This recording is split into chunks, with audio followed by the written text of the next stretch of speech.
Welcome to the Central PA Property Talk Podcast. I'm Brian, and I'm here with Chris. We do this podcast for 717 home buyers right here in Central PA. What's up, everyone? If you're listening today, there's a good chance you're asking a very specific question. Should I sell my house fast to a cash buyer in Central PA? We're going to make that decision easier with a simple, honest checklist. And before we jump in, here's how we do things at 717 Homebuyers. We never want to pressure potential sellers. We always aim for the best win-win scenario. And this part is important. If we strongly feel you're making a mistake by coming to us, like you'd clearly be better off listing with an agent, we will tell you. Because the goal is the right outcome for you, not a deal for us. With that in mind, here's the promise of this episode. We're going to give you 10 yes or no questions, no maybes. If you answer yes to about 8 out of 10 or more, then selling fast to a reputable local cash buyer is often the best fit. If you're under that, listing or comparing options may be smarter. And we'll also give you a quick way to vet any cash buyer, including us, so you can avoid bad terms and hidden surprises. Quick, direct answer up front, because this is what most people want. If you need speed, certainty, and an as-is sale, a cash buyer can be a strong option. If your home can show well, you can wait, and top dollar is your priority, you should usually explore listing first. And when you're not sure, the smartest move is to compare your net options.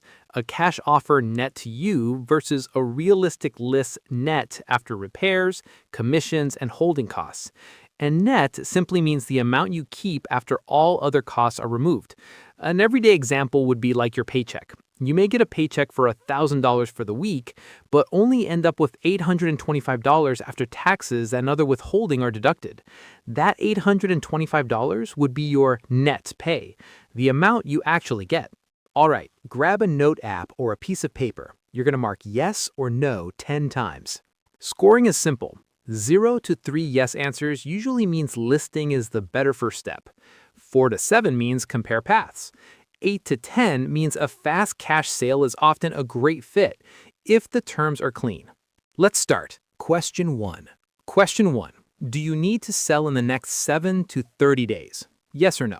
This matters because listing usually takes time. Prep, showings, buyer's financing, appraisal, and delays that nobody plans for. Question 2. Would repairs or updates cost more than you can or want to invest right now? Yes or no? Think roof, HVAC, plumbing, water damage, foundation concerns, or just a long to-do list you don't want to take on. Question 3. Is the home's condition or situation likely to make listing stressful? Yes or no? Stress can mean clutter, deferred maintenance, odors, pet issues, hoarding situations, or simply not having the energy to keep it show-ready for weeks. Question 4. Do you value certainty more than squeezing for the absolute highest price? Yes or no? Certainty matters. Financed buyers can back out. Appraisals can come in low. Inspections can turn into big renegotiations. Certainty is a real form of value. And showings, cleaning, staging, and strangers walking through your home would be a major burden. Yes or no? If you've got kids, pets, health issues, work travel, or privacy concerns, that burden is bigger than most people expect. Question 6. Is there a complicated situation tied to the property? Yes or no? Examples are inheritance or probate, divorce, liens, code issues, an out-of-state owner, or anything that makes a normal sale feel complicated. Question 7. Do you need a flexible close date, fast or delayed, to match a life event? Some people need to close quickly. Some need time to move. A good cash buyer can often match your timeline better than a traditional buyer working with a lender. Question 8. Is the property vacant, a rental, or otherwise hard to manage day to day? Yes or no? Vacant homes still cost money and create headaches. Rentals can come with tenant timelines, maintenance issues, or just stress you don't want. Question 9. Do you want to avoid the stack of listing costs and delays? Yes or no? The stack is real. Agent commission, repair credits, inspection negotiations, plus holding costs like mortgage payments, utilities, insurance, and taxes while you wait. Question 10. Are you comfortable trading some price for speed, simplicity, and fewer surprises? Yes or no? That's the honest one. If you want maximum price and you can wait and prep, listing often wins. If you want simple and certain, a cash sale often wins. Now, count up your yes answers. Here's what your score usually means. If you answered 0 to 3 yes answers, you will usually do better starting with a traditional listing, especially if the house can show well and you can wait. If you answered 4 to 7 yes answers, you're in the compare zone. You should compare a cash offer net, your take to the bank amount, with a realistic list and sell with a realtor net, keep and take to the bank amount after repairs, commissions, and holding costs. Oh, and remember, holding costs are the taxes and insurance you'll continue to pay while you are trying to sell the house.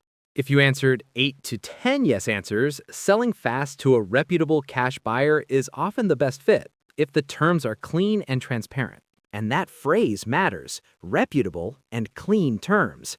So here are the vetting questions you should ask any cash buyer, including 717 home buyers. Vetting question 1, can you provide proof of funds quickly? Vetting question 2, are there any fees, admin fees, processing fees, cancellation fees, or anything that shows up later? Vetting question 3, how much earnest money are you putting down and when is it deposited? Vetting question 4, what exactly is the inspection clause? What can change the price and what can't? Vetting question 5, who pays closing costs and is that written into the offer? Vetting question 6, what is the exact close date you can commit to in writing and what could delay it? Vetting question 7, can you explain the offer math clearly and transparently without rushing or pressuring? If a buyer dodges these questions, gets vague, or pressures you to sign fast, that's your signal to slow down and compare. One more practical tip. If you want the cleanest decision, ask for and consider carefully 2 numbers. One is the cash offer net to you, which is the amount you keep after any fees. The second number is the realistic list and sell with a realtor or at auction net, or take to the bank amount, after commissions, repairs, concessions, and holding costs. The amount you get to keep is what matters. For instance, at 717 Home Buyers, if you sell to us for, say, $120,000, we don't have extra fees, so unless you had a mortgage to pay off, you would net the full $120,000 and could take it to the bank. With a realtor and a traditional sale, you may sell for $140,000, but have repair costs, holding costs, and realtor commissions that add up to $30,000. So your net would be less, even though it seemed like you would make more selling with a realtor. The situation varies, so make sure to run the numbers carefully to see which is your best option. All right, let's recap this episode in plain English. You just answered 10 yes or no questions to decide whether selling fast to a cash buyer in Central PA fits your situation. Remember, if you answered yes to about 8 out of 10 or more of these, then selling to us is likely a great solution for you, because your priorities probably match speed, certainty, and an as-is sale. If you answered under that, you may be better off listing or at least comparing options before you decide. And no matter what your score was, use the vetting questions. Proof of funds, no surprise fees, clear earnest money, clear inspection terms, clear closing costs, a committed timeline in writing, and transparent math. Be sure to check the website article and the episode description and show notes for a link to download a 1-page PDF of the 10 questions, the scoring guide, and the vetting checklist. Thanks for joining us on the Central PA Property Talk podcast. If you want a no-pressure comparison, cash offer net versus realistic list net, we're happy to help you run the numbers and tell you honestly what we think is best. And if you've got a unique situation, repairs, inheritance, tenants, code issues, send us your question. We'll cover more real Central PA scenarios in future episodes. Thanks again for listening. Talk soon. See you next time, and thanks for listening to 717 Home Buyers Central PA Property Talk Podcast.